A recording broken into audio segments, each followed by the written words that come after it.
Governments are satanic and are inherently unable to do the right thing. Even when they make all the best-intentioned efforts, the outcome will fall so far short of the objective, it will be as if they intended to do the opposite of what they claimed. That being said, there is a set of policies governments ought to have implemented. The problem is, these policies are grounded in an agenda that if implemented would make government obsolete. But first of all, let's look at what the problems are. We list 10 below. We call them the 10 great evils. In no particular order these are: unemployment, debt, poverty, inflation, pollution, waste, taxation, homelessness, war, and crime. Let's postulate that the role of government is to eliminate these 10 great evils. But if this happened, what would governments do?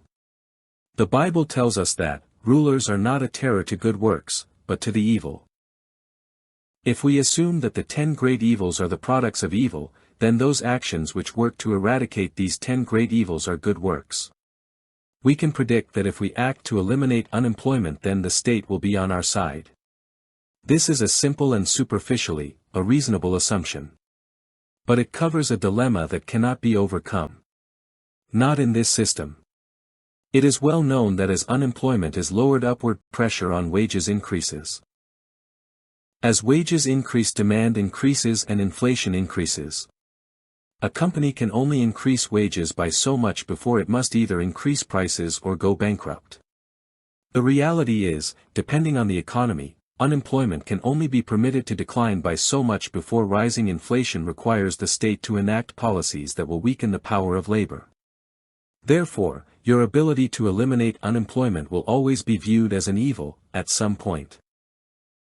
In other words, if you were a labor leader who agitated for full employment, you would be treated as an irritant by the state. They would oppose or at least not support your position because from the position of the government, full employment is an evil to be avoided.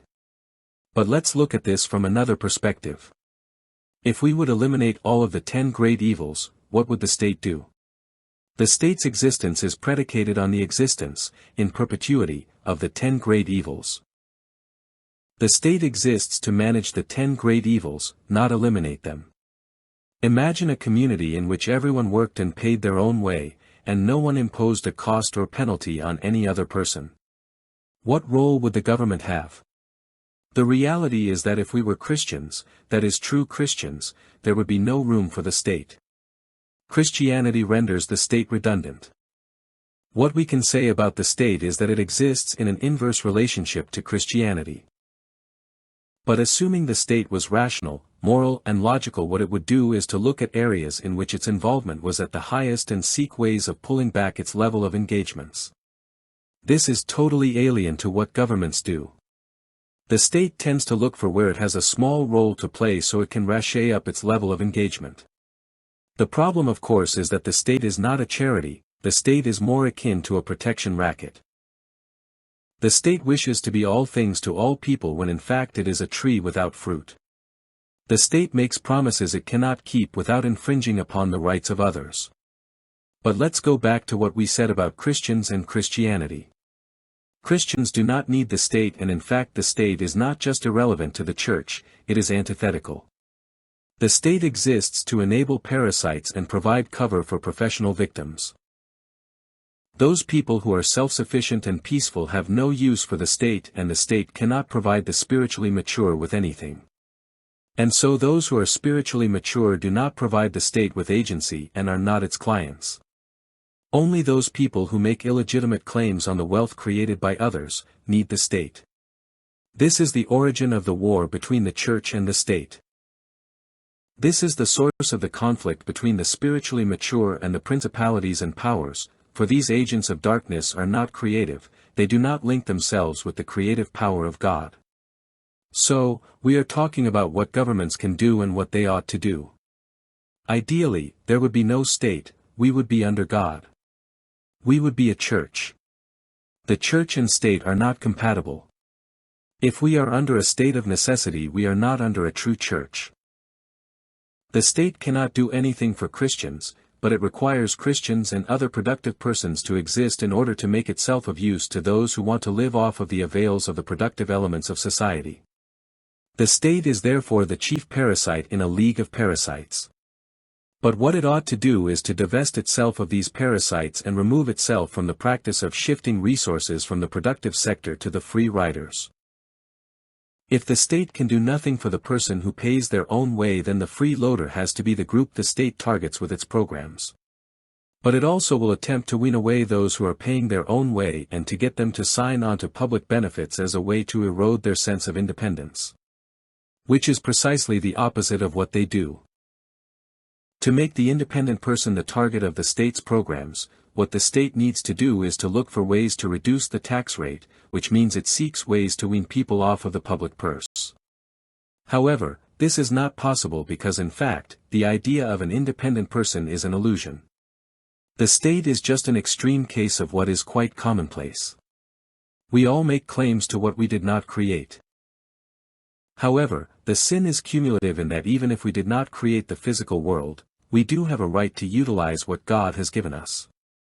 So long as we are consuming what we produce, there is no moral issue. It is not even wrong to produce goods and services to trade with others for what they produce. All this small-scale, artisan production is acceptable because it is just a way for a worker to earn his or her wages. There are only two ways to own something. Either we create it, or we buy it. But we cannot buy stolen goods or goods that were not obtained initially from a creator by purchase. Which means we cannot own any of the physical world. We can steward it as personal possessions, which include small-scale artisan production. The problem starts with the state, who claims what only God created. Ownership does not come by the use of force. The state has no right to the land or other resources of a nation. These belong to the people as stewards of the land. What the people own in a nation is the nation as a political creation. Canada, for example, is a political creation created by Canadians, for Canadians. Only Canadians own Canada, not the state. The state attempts to claim the physical assets of Canada, but these belong to God. What this means: the state cannot license land to others. The state cannot allocate land or other resources to anyone because it never created any of this. The Bible tells us the worker is worthy of his wages. This is the only thing we are worthy of. The Bible does not say the investor is worthy of his profits or a return on his capital. The steward cares for the assets of God but does not attempt to lay claim to them. The laborer in God's field adds value to the things of God. He or she does not pose as the owner of these things being cared for. Governments have a choice. They can join in the rapine and in fact, facilitate it, or they can do what ought to be done, and that is align with the Creator's will and liquidate its holdings. We are to strive for liquidity.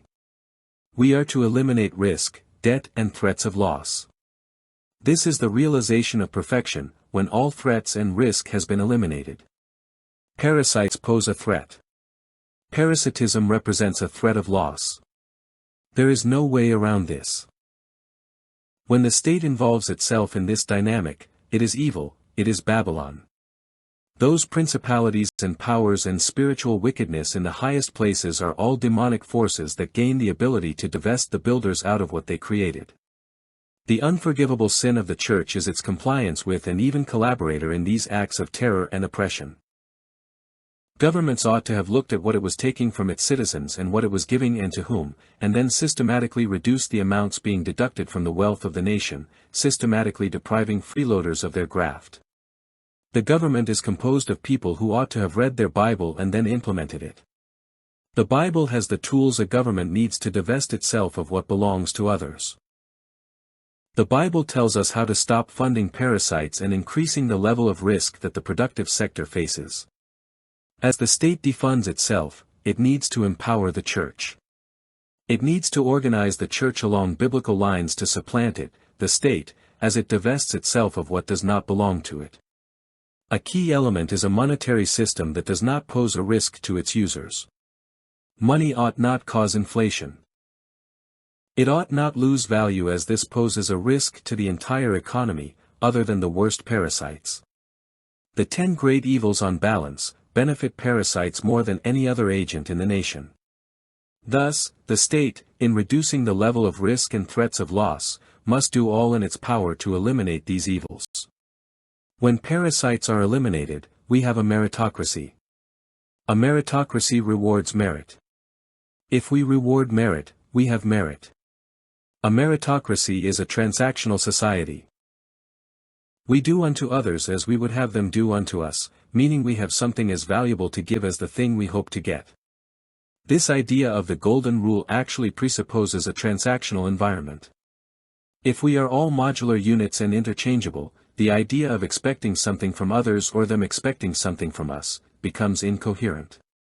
The golden rule works in an environment in which people specialize. There are different fields of merit, or sectors of employment. There are 12 major fields of specialization. Each sector is a guild that administrates its members. The guild pays its members for the work they do and exchanges the output for what is needed from other sectors. Because governments exist, governments need to shift from a rights-based situation to a transactional one. Transactional systems do not start from a body of rights. There is no right to life, liberty, or pursuit of happiness. There are jobs that need doing. The founding fathers of the U.S. and other constitutional writers erred. God never gave anyone rights, because all rights are contained in God Himself. If we wish something, we have to get something. Governments have nothing they do not take from their citizens.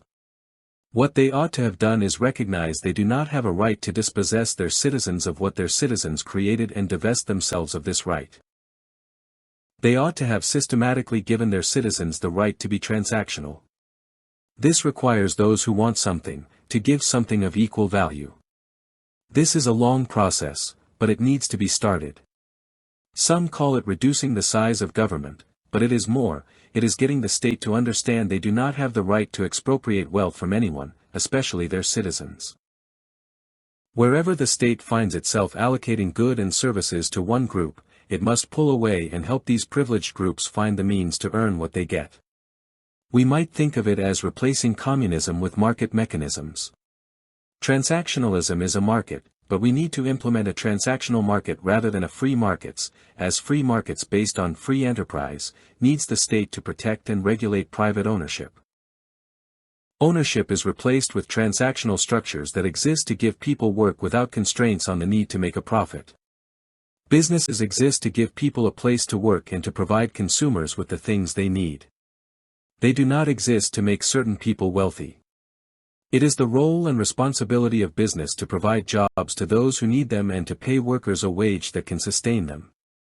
The transactional economy is governed by the employment sectors. The economy exists to give people work. The state must initiate changes that will enable full employment. We do not give handouts, we give people jobs.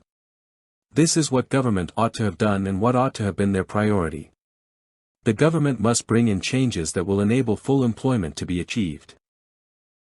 That is their responsibility. It will require the total dismemberment of the state and the implementation of a transaction-based economy operated by businesses organized into sectors, but it can and must be done.